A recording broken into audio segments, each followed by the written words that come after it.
Hello everyone. It's me, that divination witch. I hope you're doing well.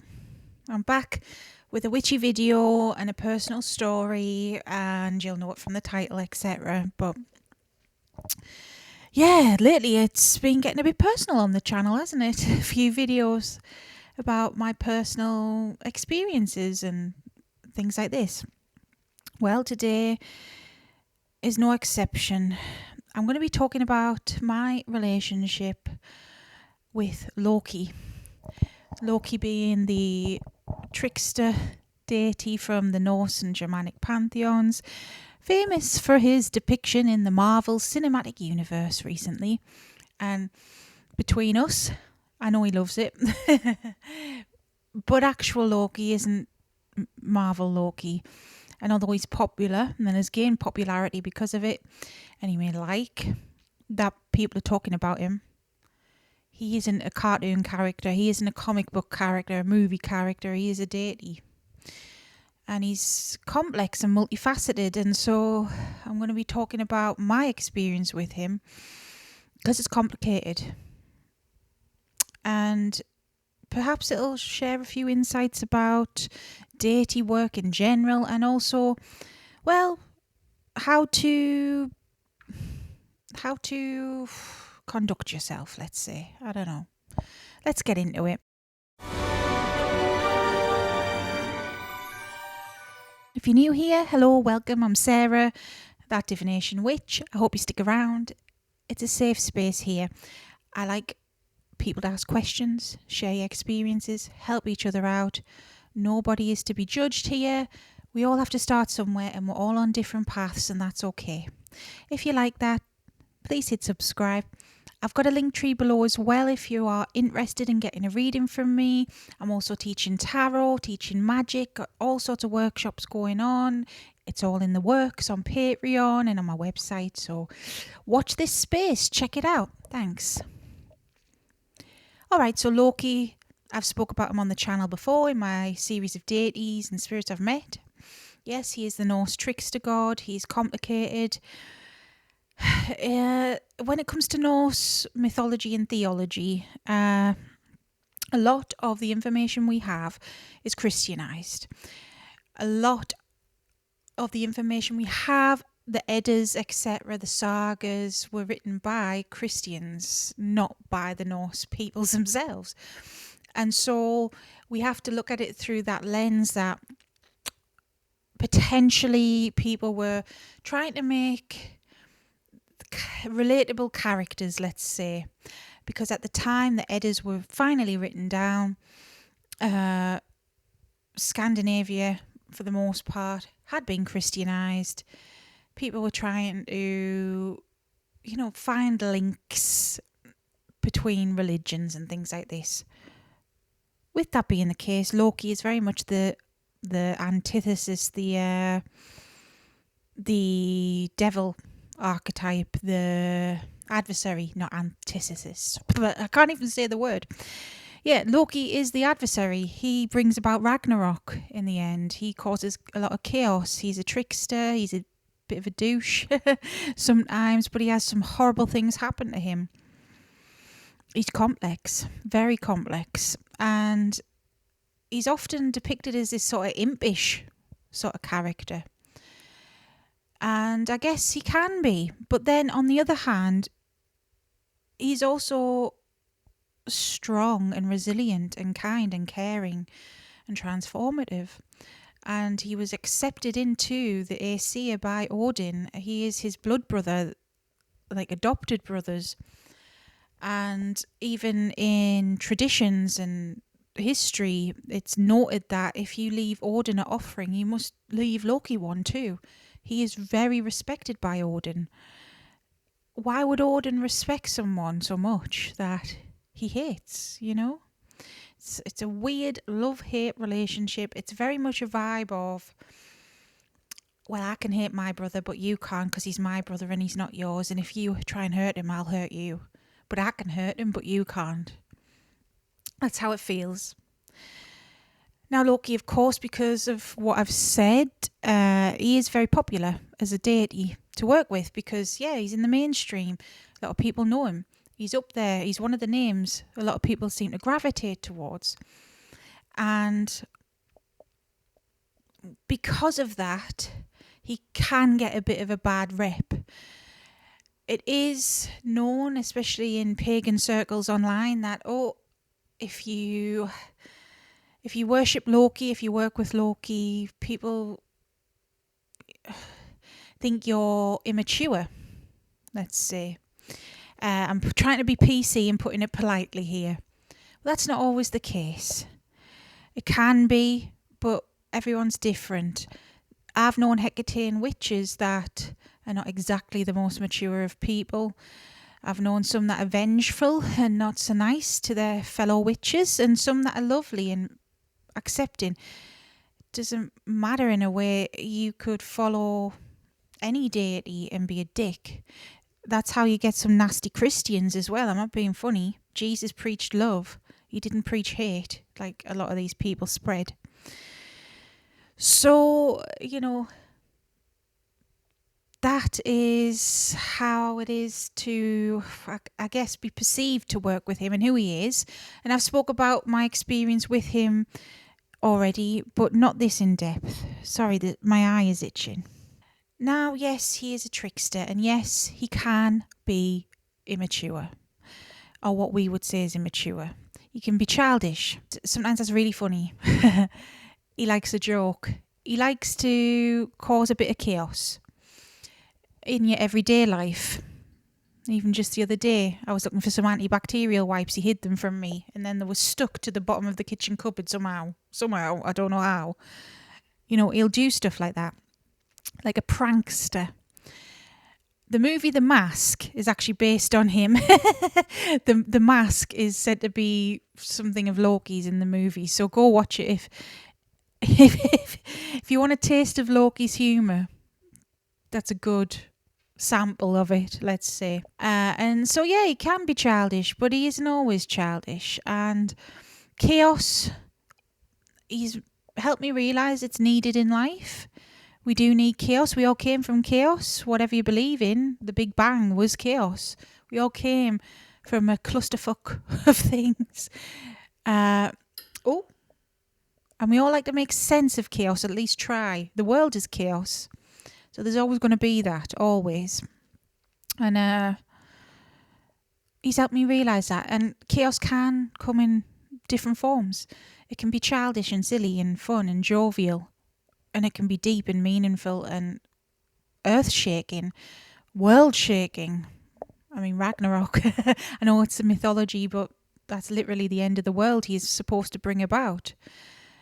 And it's scary to think that. And even if he brings that about, death also means rebirth, doesn't it? Just saying. So chaos is always going to exist, whether you like it or not. Now, Loki, when he first came into my life and my practice, it was at a time, and I've explained it on the channel before, I was relatively newish to things, and I was exploring my ancestry.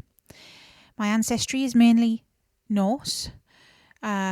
My DNA is, the majority was Danish when I've done a DNA test. I've never set foot in Denmark, but it makes sense because Viking raiders, they established my hometown. It was a Viking settlement. A lot of the north of England is. So a lot of northerners are going to have Norse DNA and blood. And even before the Vikings raided, by the way, Saxons are Germanic, and before they were Christian, had the same basically pantheon. They worship Woden and instead of Odin. Variations, of course, but the Germanic, similar, and it's the same deities at the bottom of it, basically. So yes, a lot of my ancestors, ancient ones, are Norse, and so I do have ties and links with Norse deities and spirits. And I was exploring that when he first was in my life. At the time, I found out that Frigg, or Frigga, Odin's wife, is my matron goddess, although Hecate is, I call her my mother and everything. Frigg is also a mother to me, an ancestral goddess. And essentially what that means is she has looked over my bloodline in the past and therefore is doing so again because I'm female in this life, and it ties in with that. Odin has also looked after my family before, was an ancestral god. So she's the same, you know. But it wasn't just them. And Loki was one of them and is one of them, to be honest. And it makes sense because Odin's the All-Father. Odin highly respects Loki and vice versa, and they're blood brothers and they're so close, really. If you have ever experienced that energy, yeah, Loki might cheese Odin off and vice versa, but they love each other, very thick as thieves. And so Loki is one of them, and yeah, he was around. And at that time, in my practice, he had an altar and everything. I even had a statue for Loki. And it was going great. We were doing inner child work together. I trusted him so much with inner child me. The inner child is someone who I protect. I'm very protective of my inner child. She was hurt a lot. So I'm like mother bear to the inner child, I don't just let anyone in. And at the time, I was friends with some Norse practitioners. Long story short, we fell out. But on the back of that, Loki, Mr. Chaos, helped one of them send some not so nice vibes to me. And I felt betrayed, if I'm quite honest. Now, at the time, it was a very emotional response, and I hold my hands up to that. I basically said, I no longer trust you, don't want to work with you. I threw away everything, threw away his altar and everything. I even wanted to make videos about him, which I confessed about recently on a podcast, which I don't know if it's out yet or not. I think it is. Anyways, yes. I even briefly said the story on there, but at the time I was on TikTok more. I was starting to be a creator, let's say. It's just around 2021, a few years into my practice. Or 2020, I can't remember. And there was a trend which is talking about how they've left Christianity, something to do with Jesus. And I was going to do it about Loki, and he was not happy. And at the time, my channel, it got flagged and banned, and it was just trolls online. He sent that to me because I was going to be disrespectful, I suppose. And it was an emotional response, and I didn't end up posting anything like that. It's just at the time I felt hurt and betrayed. Now, taking a step back from it, I realised deities are not our attack dogs. A lot of people online, especially TikTok, I don't know what it's like now, I don't really post on there as much, but a lot of pagans, witches would use their deities as attack dogs, as in, oh, you can't touch me, Hecate's on my side, and Hecate will kick your ass, and blah, blah, blah. It doesn't work that way. Deities are higher powers and higher beings. They are not Pokemon. They're not gonna attack another practitioner over some silly falling out or beef.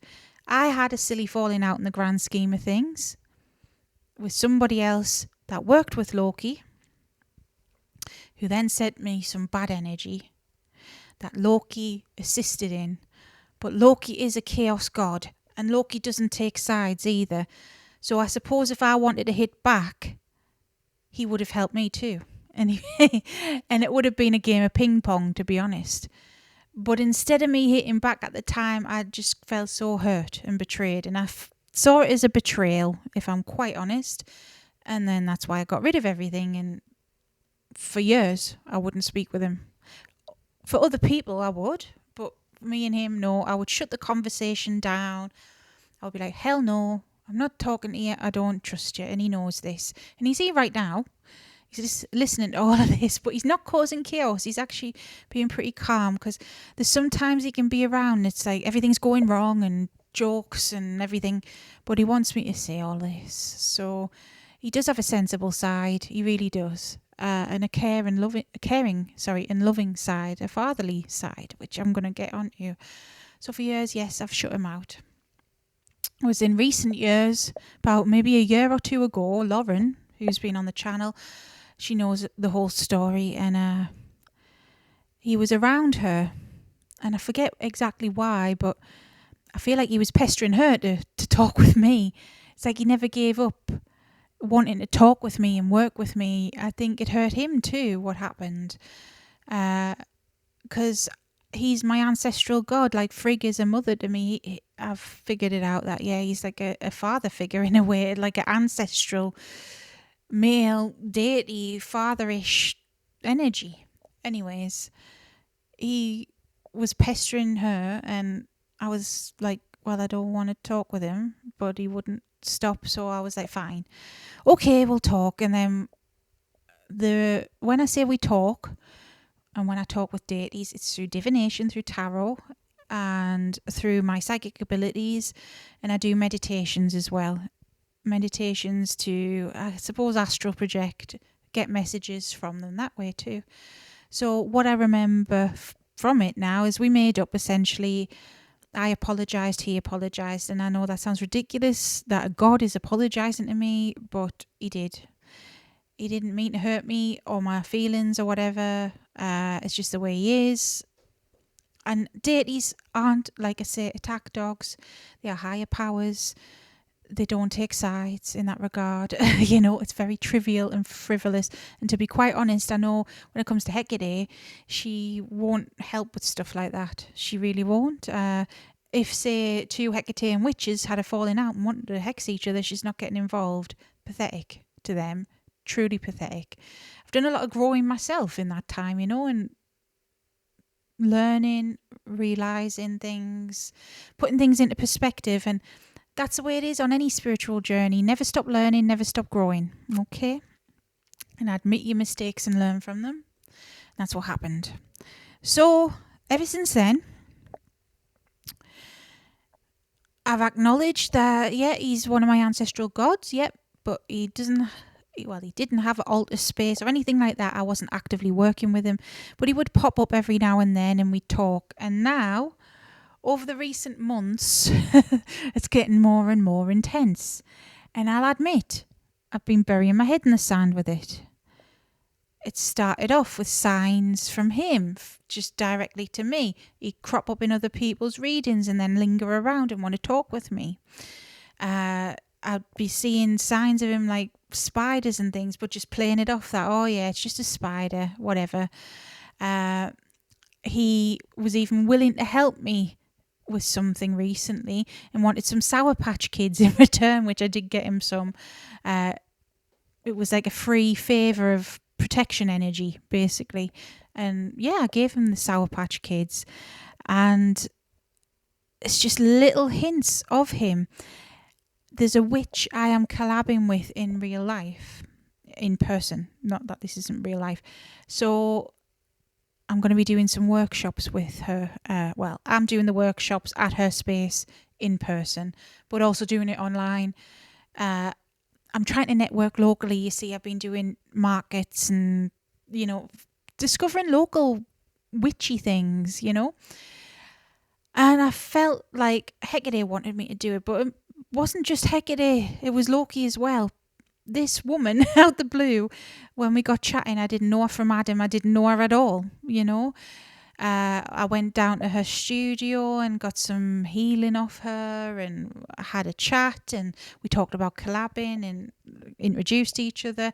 That pushed me out of my comfort zone. I've talked about it on the channel. And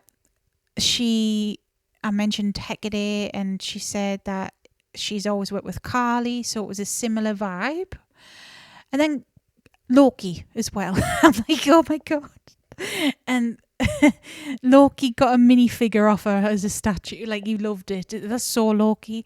And I'm like, okay, Loki, okay, you're bringing us together. I get it. I acknowledged it, but I didn't do anything about it, okay? He's up the ante. I'm getting emails of random viewers, you guys. Got people telling me, Loki's around, and I'm thinking of you, and I think he wants to talk with you. Even today at time of filming, I got another email. There's more than one person who's emailed me out the blue. I'm like, oh my God, okay. And then up the game again. He even sent a message to my mother. So my mum, I saw her just the other day. She found a joker card on her driveway next to her car. Like a joker out of the normal playing card deck was next to her car. And I'm like, what the hell? Now she lives in a small town. It's a suburban street, let's say.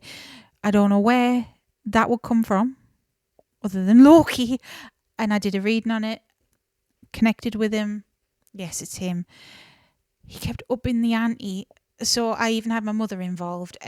Like, talk to me. And when we've talked, he said, Sarah, I love you. You are an ancestral soul of mine, let's say. Meaning he doesn't own my soul. He didn't create my soul. I'm not saying anything like that. It's just my ancestors he's been with.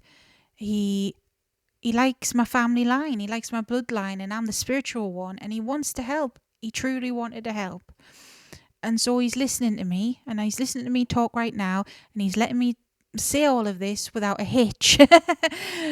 Because he's showing me empathy, and he's not always being chaotic and silly. Because I said to him, basically, after what happened as well, like, put my trust in him, and I felt betrayed, and I know there's a higher reason to it now, etc. But it did feel that way. And I know he's chaotic, and I can be chaotic too. I can be very immature when I want to be. I can joke with the best of them. But I can't do that all the time. And I can't have that all the time. And I know we can't pick and choose when things are going to go to shit. You know? But I'm talking about, it's like living with a prankster. You know? I can't have that all the time. But he seems so far to understand. Now this is very new. But yeah, he's back in my life. And I should have known this, because another thing I forgot to mention as well, that I have worked with Hel, his daughter.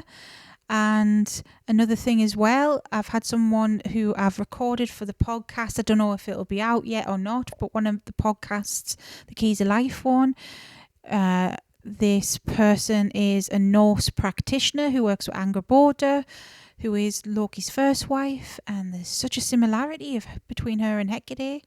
And I remember back in the day, I didn't realise that much. I didn't understand how he and Hecate could get along so much, but they do, surprisingly. And it makes sense now why. It's like, okay, right, okay, I accept it. So I felt he wanted me to make this video too. And I wanted to make this video to hopefully help anyone out there who is maybe new to this, exploring their path. Number one, we all make mistakes, and we can learn from them. Number two, never ever say never, because you don't know what the future holds, and I'm always learning that. Number three, yeah, keep an open mind. Number four, gods make mistakes too. Number five, deity work is not clear cut. Paganism is not clear cut. I think a lot of us are used to, expecting, all right, well, the deity's here, they're going to be here for life, and that's it, and whatever. Even the ones that want to be with us for life might not be. They might come in, help us with something, leave for a bit. Someone else may come in. It's fluctuating, it's flexible. I mean, right now my practice, Hecate is the constant.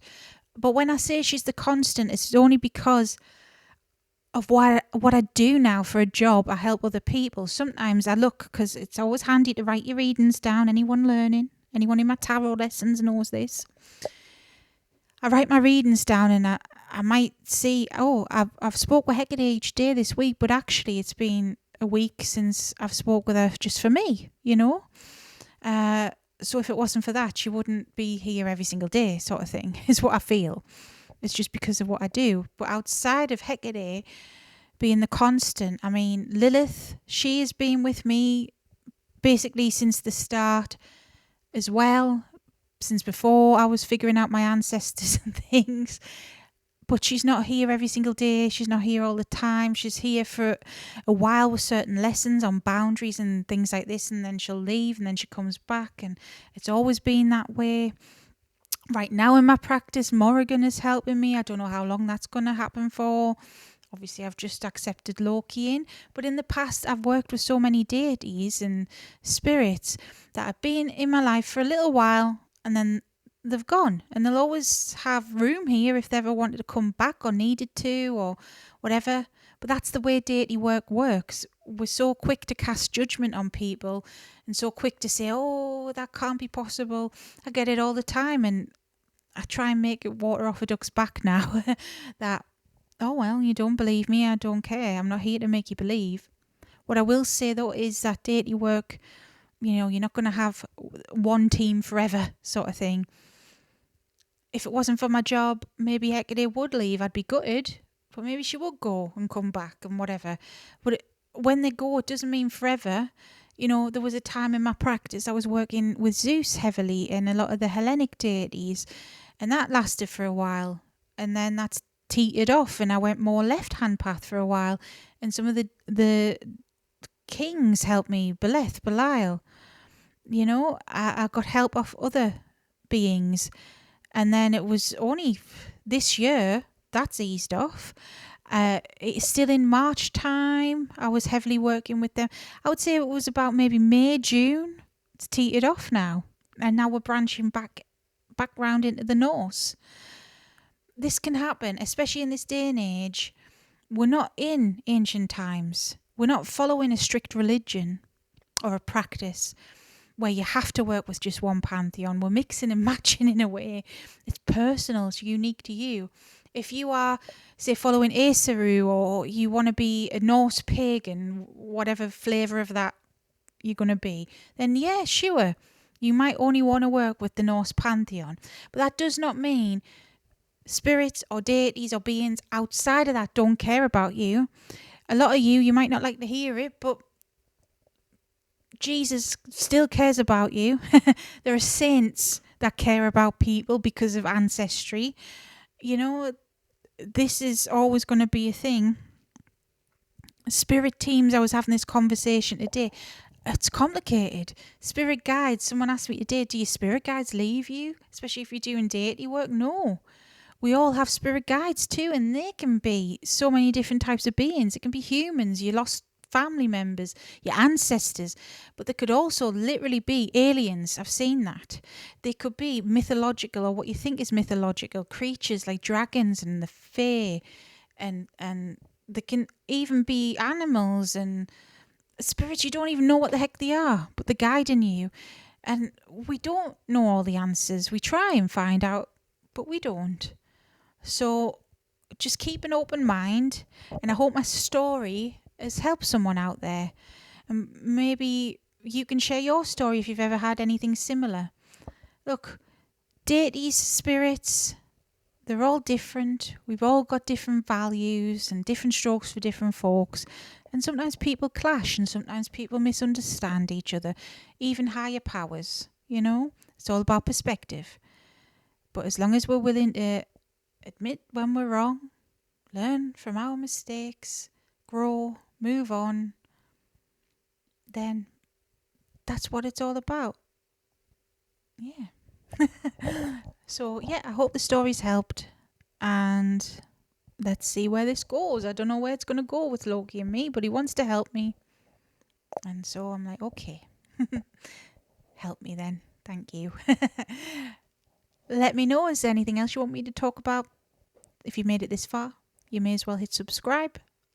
Until next time, stay safe, stay witchy. Bye.